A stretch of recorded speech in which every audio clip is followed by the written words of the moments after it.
Tensões no Oriente Médio. Por segurança, governo decide adiar em 24 horas primeira repatriação de brasileiros no Líbano. E você vai ver ainda. Líder supremo do Irã afirma que, se for preciso, vai atacar Israel novamente. E ainda, triplicam queixas de clientes que não conseguem mudar de plano de saúde. Essas e outras notícias você confere a partir de agora. Olá, bom dia para você. Seja muito bem-vinda ao Redação Hit, edição manhã. Agora são 11 horas e 30 minutos em ponto e, como compromisso diário, nós chegamos ao vivo com as principais notícias. Hoje é sexta-feira, 4 de outubro. O líder supremo do Irã afirmou que, se for preciso, vai atacar Israel novamente. O Ayatollah Ali Khamenei dedicou a oração semanal ao Hezbollah e ao líder do grupo morto por Israel, Hassan Nasrallah. Vamos ver.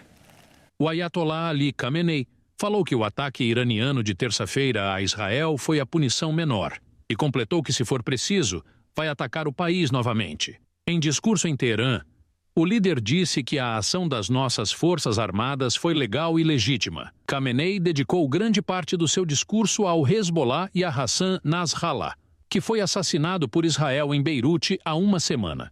Ele também elogiou o ataque do Hamas a Israel em 7 de outubro do ano passado e o descreveu como legítimo. Ele também garantiu que Israel nunca derrotará o Hamas e o Hezbollah, e afirmou que o povo da Palestina tem o direito de se defender do inimigo que tomou conta das suas terras, das suas casas e impactou a sua vida. As forças de defesa de Israel afirmam que mataram praticamente toda a cadeia de comando do Hezbollah em bombardeios semelhantes realizados nas últimas semanas. No dia 23 de setembro, o Líbano teve o dia mais mortal desde a guerra desde 2006, com mais de 500 vítimas fatais. Ao menos 2 adolescentes brasileiros morreram nos ataques. O Itamaraty condenou a situação e pediu o fim das hostilidades. E por questão de segurança, o governo brasileiro decidiu adiar em 24 horas a decolagem do primeiro voo que sairia de Beirute, capital do Líbano, para repatriar os brasileiros que querem deixar as áreas de conflitos no país. A previsão é de que o avião da FAB deixe o país apenas na tarde deste sábado. O Ministério das Relações Exteriores emitiu uma nota confirmando o adiamento pela necessidade de medidas adicionais de segurança para os comboios terrestres, que vão ao aeroporto da capital libanesa. O território libanês tem sido alvo de ataques israelenses em uma ofensiva do país liderado por Benjamin Netanyahu contra o grupo extremista Hezbollah. Na noite desta quinta, Israel bombardeou as proximidades do aeroporto de Beirute. O ministro Mauro Vieira afirmou que, se houvesse algum episódio que não permita a aterrissagem, que a saída do voo seria adiada. Isso será resultado dos constantes encontros, reuniões e consultas com autoridades. A aeronave modelo KC-30 está em Lisboa, Portugal, onde aguarda as definições para continuar a operação. O avião, que faz parte da operação de resgate batizada de Raízes do Cedro, decolou da base aérea do Galeão, no Rio de Janeiro, na madrugada de quarta-feira e chegou a Portugal no mesmo dia. A previsão é que, neste primeiro voo, 220 brasileiros sejam retirados do território libanês, afetado pelo conflito entre Israel e o Hezbollah. A prioridade será para brasileiros não residentes, depois brasileiros residentes, e dentro dessas categorias são estabelecidos por lei idosos, mulheres, crianças e pessoas com necessidade de assistência médica. O comandante da Aeronáutica informou que o Brasil tem capacidade para buscar 500 pessoas por semana no Líbano. E como a gente tem acompanhado as notícias, as tensões entre o Irã e Israel têm aumentado e se intensificado nos últimos dias. Para a gente entender mais sobre o cenário atual, vamos falar agora com o professor de Relações Internacionais, Vladimir Feijó. Bom dia, professor. É sempre um prazer falar contigo. Ei, Tabata, bom dia. Fico feliz também, apesar da circunstância costumeiramente ser muito triste, né? Com certeza, né? Professora, o conflito, como a gente já havia falado, né, ele é muito complexo. Também não é possível explicar somente a partir do dia 7 de outubro do ano passado, até porque já faz décadas, né, que a fronteira entre Israel e o Líbano é cenário de conflitos. Neste momento, professor, o que está no centro dessa guerra entre Israel e o Hezbollah? A sensação de que o governo de Israel se sentirá segura na medida em que não existirem libaneses na fronteira abaixo do rio Litani e que, portanto, acredita que através de bombardeios naquela região sul, mas também na capital Beirute, fará com que a própria população do Líbano esvazie e ponha pressão para o governo interferir e forçar que um dos partidos do governo, que também tem o braço militar, o Hezbollah, saia daquela região.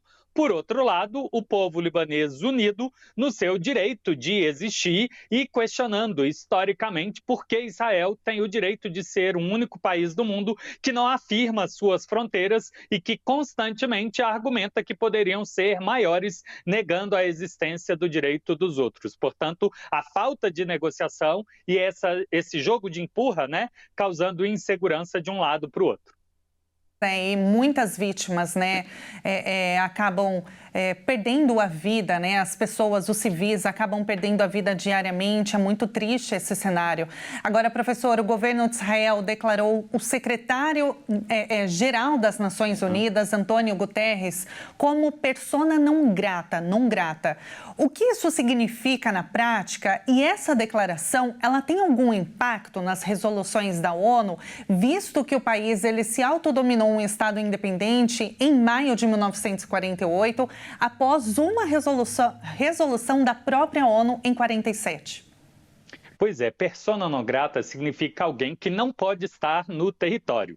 Tipicamente, é um termo dado para embaixadores, cônsuls ou membros de missão que previamente antes tinham recebido a autorização para funcionar no país, mas que por algum motivo de desgosto, descontentamento entre os países, deve se retirar. Isso não é típico para ser dado para chefe de Estado ou chefe de uma organização internacional, porque esses são cargos políticos de representantes de outros povos e tipicamente eles devem ter alguma aceitabilidade minimamente de conversa, e dizer que com ele não tem espaço, não tem conversa é algo um tanto quanto estranho. É uma mensagem bastante dura que Israel vem feito, inclusive Benjamin Netanyahu foi à ONU na Assembleia Geral e criticou a existência da ONU, e como você chamou a atenção, Tabata, a própria existência de Israel só se consolidou porque a Assembleia Geral das Nações Unidas em 48, reconheceu que uma antiga área que era do Império Turco-Otomano e estava sob a administração do Reino Unido em nome da humanidade, deveria ser dividida,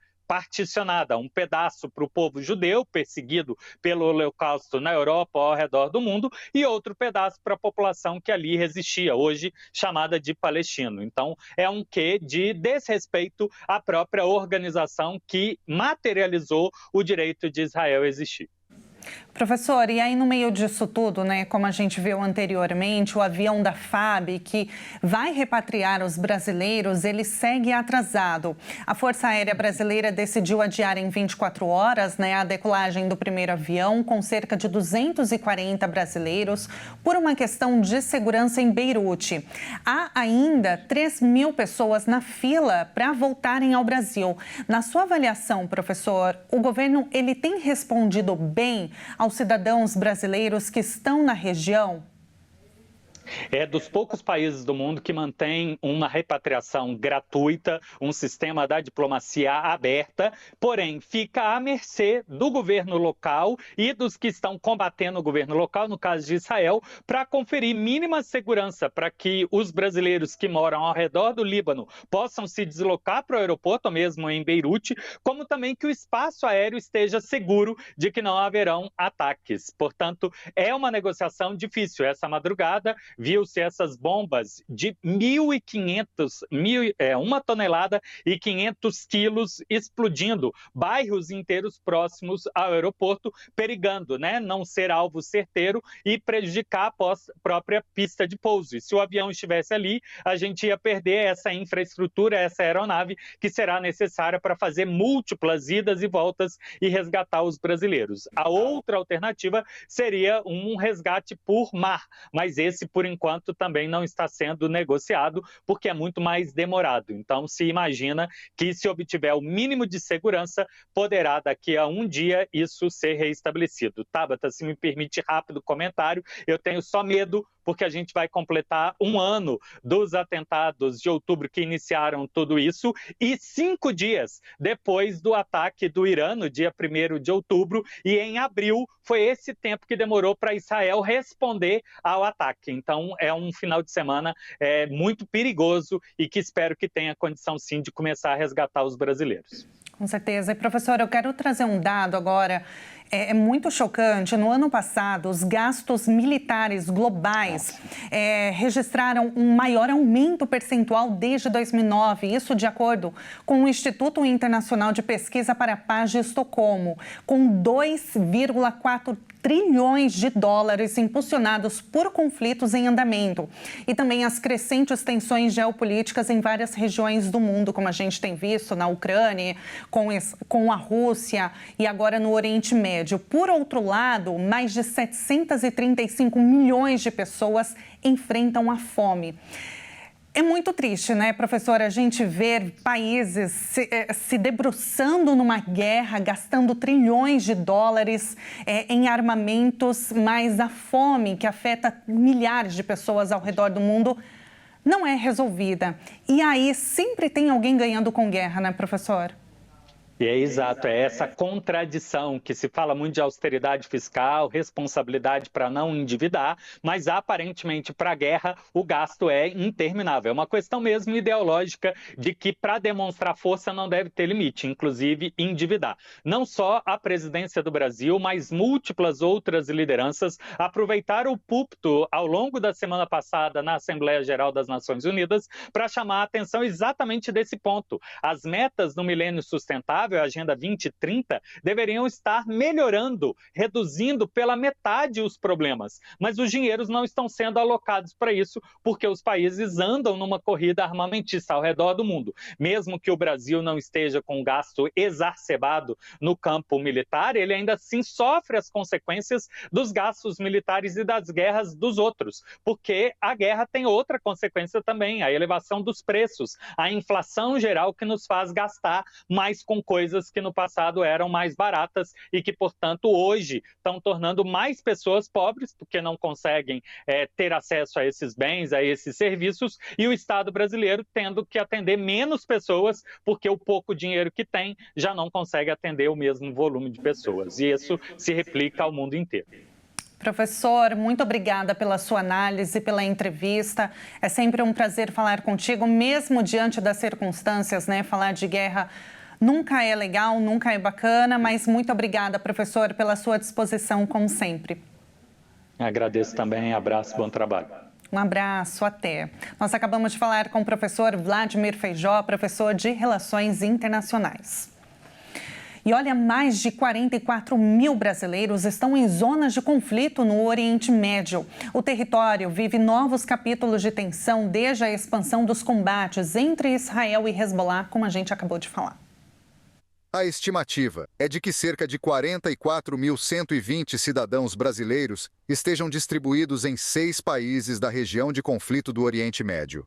Líbano, Israel e Palestina são as 3 principais nações, que concentram a maior parte desse contingente, com aproximadamente 41 mil brasileiros. Outros países abrigam um número menor: a Síria, com 3 mil brasileiros, o Irã, com 120 e o Iraque, com cerca de 70 cidadãos. O aumento das tensões no Líbano também acendeu um alerta no Itamaraty, especialmente após a intensificação dos combates nos últimos 10 dias, que culminou com uma invasão terrestre de Israel no território libanês, visando o grupo Hezbollah.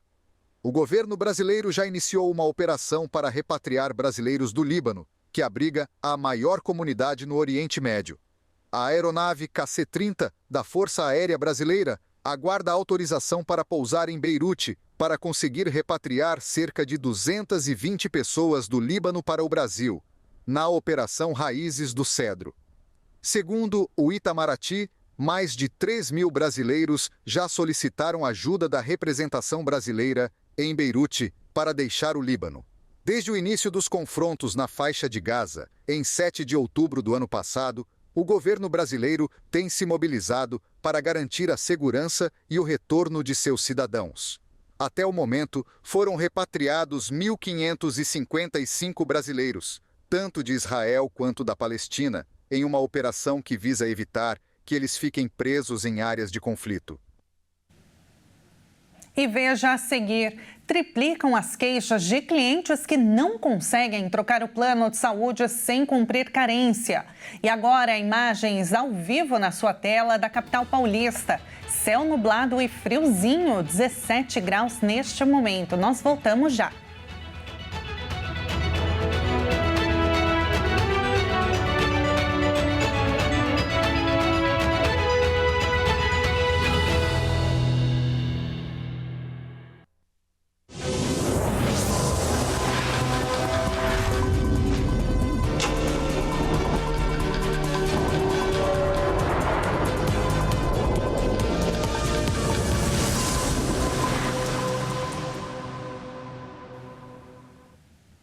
Nós estamos de volta agora, 11 horas e 48 minutos, pelo horário de Brasília.